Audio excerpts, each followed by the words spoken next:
Hey family, this is Dr. T and welcome to Clinical Medicine with Dr. T.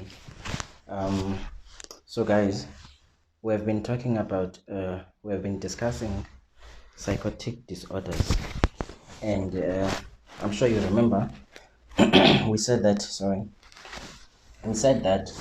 psychotic disorders, they share these symptoms: delusions, hallucinations,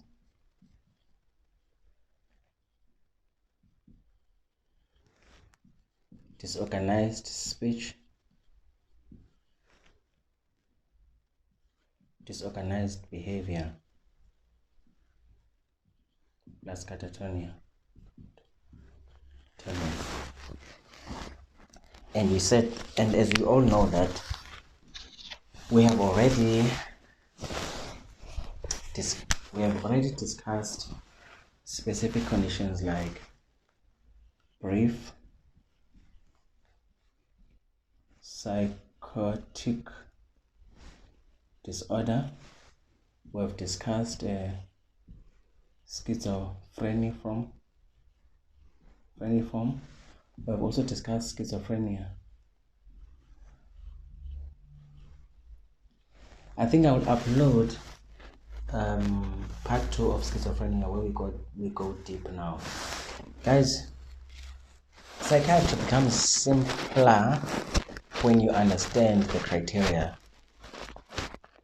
It becomes simpler. It becomes easy to answer questions. It becomes easier to know where does what fall and all of that.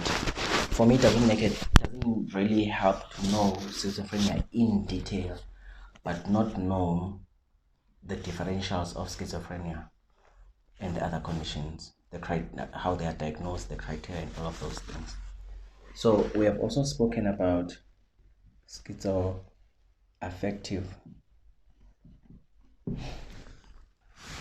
So those are known as they are known. So in DSM-5 they call them schizophrenia spectrum disorders and other psychotic disorders. So today I want us to talk about substance or medication induced psychosis.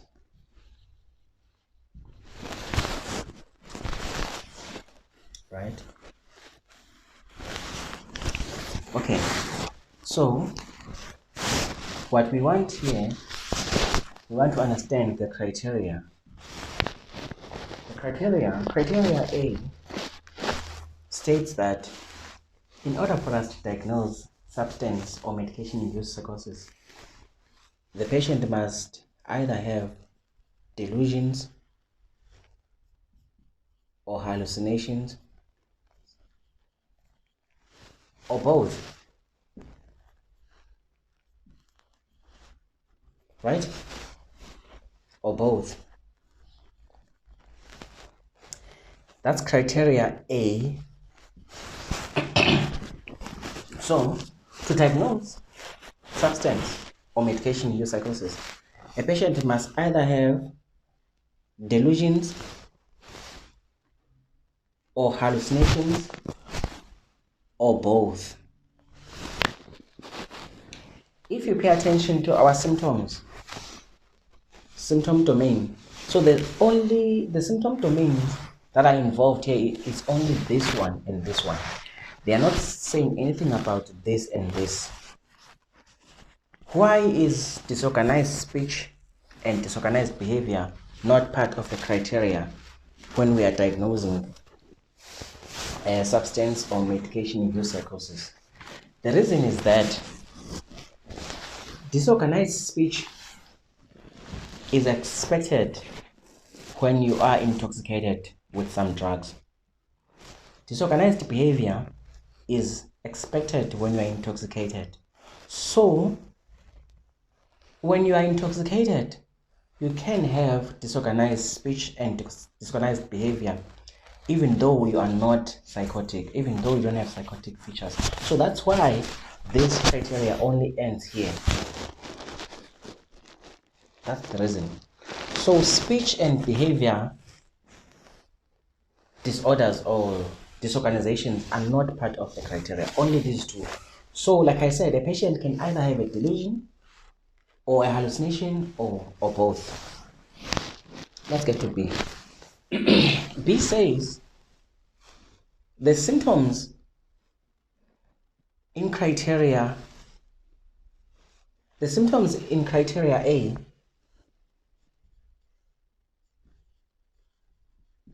or let me say the drug or the substance that is in question must be capable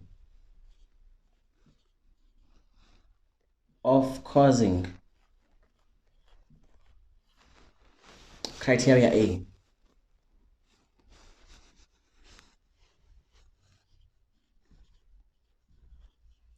So the substance in question, the substance that was spoken about in history, the substance that is found in the urine must be a substance that has got a potential or has got capabilities or is able to cause these symptoms, which is criteria A. So, meaning that substance must be a substance that is known to cause delusions. It must be a substance that is known to cause hallucination. Why is that important?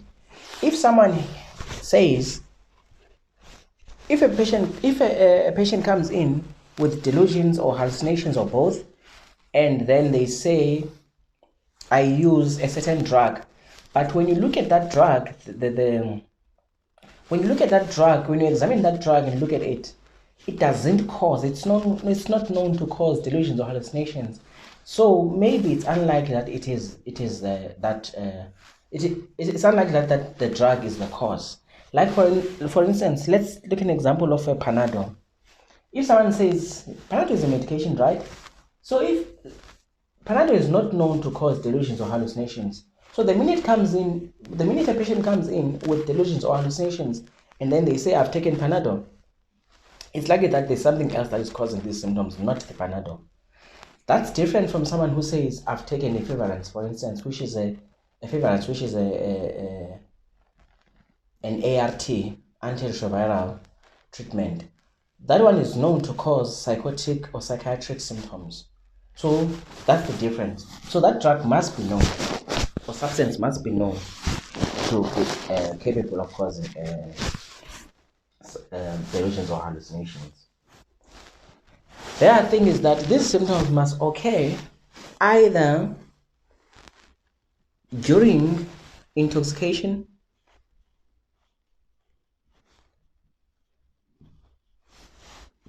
or they must occur during withdrawal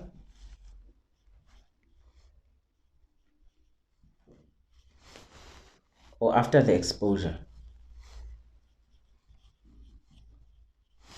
Basically, to make things very easy, let's say this is a substance.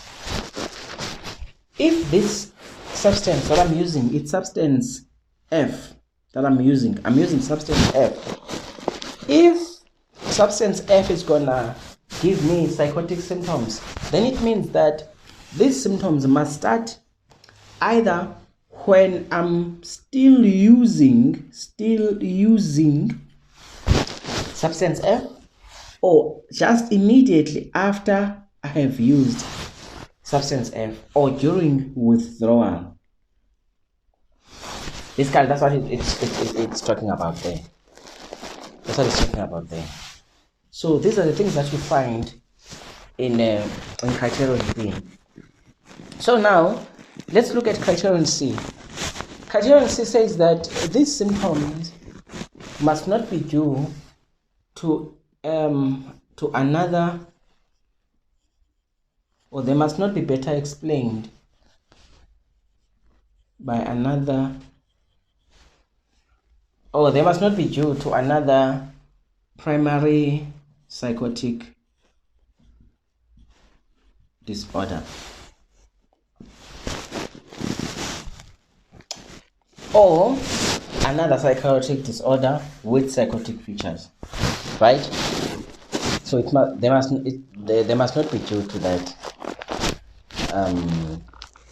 I hope you get that. It's not brutal, guys. What I'm saying is, these symptoms must not be due to a primary psychotic disorder or any psychiatric illness with psychotic features. That's what I'm trying to say. That's what I'm trying to say. So the ways in which we can decide if a patient is with a primary psychiatric illness or the symptoms are due to the current substance. One thing is, if a patient develops these symptoms before the use of the substance, then it's unlikely that the substance is the cause. I'm saying, if a patient develops the symptoms that we're talking about here before the use of the substance, then it's unlikely that the substance is the cause. It's not unlikely. It's not likely. It's not likely that let's just say the substance is not the cause. If you develop symptoms before you even use the substance, then the substance is not the cause. Number two, if the patient has been abstaining from the substance for a significant amount of time, but the symptoms persist, then also it's unlikely.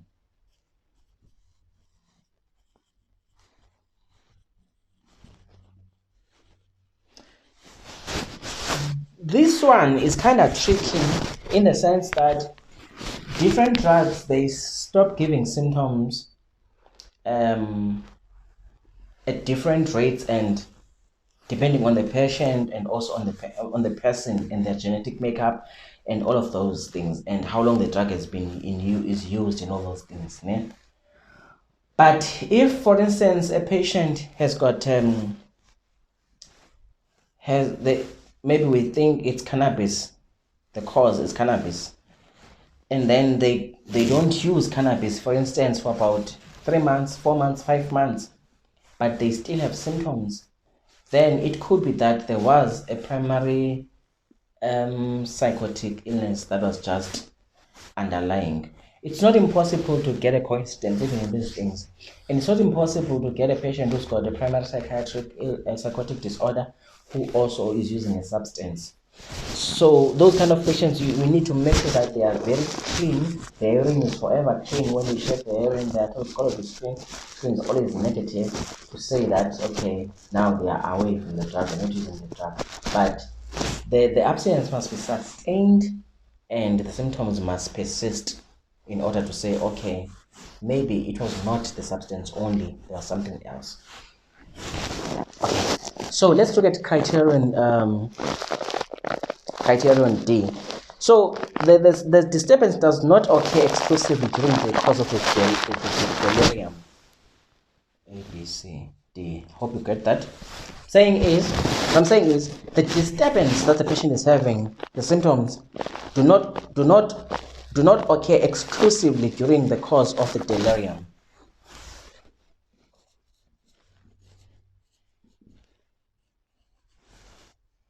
So A, B, C. And then let's move on to, I think that one is self-explanatory. A, B, C, D, E. So for E, there must be some kind of reduced functionality.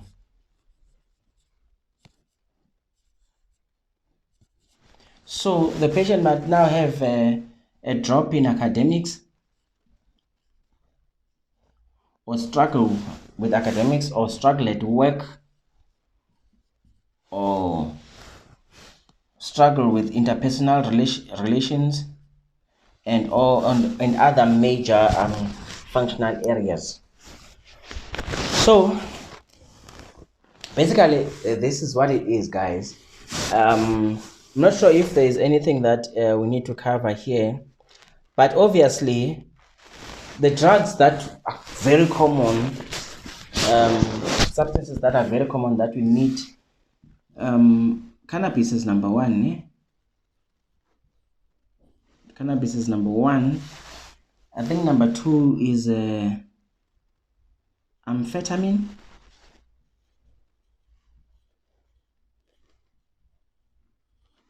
We also get positive methadone as well. Methadone. Right. I don't know why we also get benzos as well in the year. So obviously there's cocaine, there's alcohol, there's other things, but the most common ones that we meet are these ones where I'm currently working. This one is number one. So so as we all know that so when it comes now to the specifiers, we need to specify if these symptoms they are with they occur during an intoxication or during a withdrawal. We're going to talk about specifiers, but for this one, that's the one that is important, because you need to say if, what I'm saying is, when a patient comes in with these symptoms, you just need to say if they are currently intoxicated or they are in withdrawal. That's just a specifier. Not sure if I'm leaving anything behind. So guys, when it comes to substances, how do we diagnose them? The history, many patients will tell you, they will tell you that they're using substance A, B, and C. They might hide other substances, doesn't matter. Then there are those that will agree that, okay, I'm using A, B, and C. But the history becomes important, and also the urine toxicology is the one that solves our problems to confirm that yes, there's actually a drug in the urine that is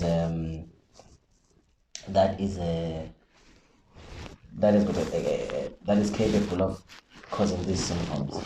In an event where the patient confesses that they take a certain drug, but their urine becomes negative, chances are that by the time the urine was done, the substance was already out of the system. So you can use history there alone and all of that. So guys, thank you for that.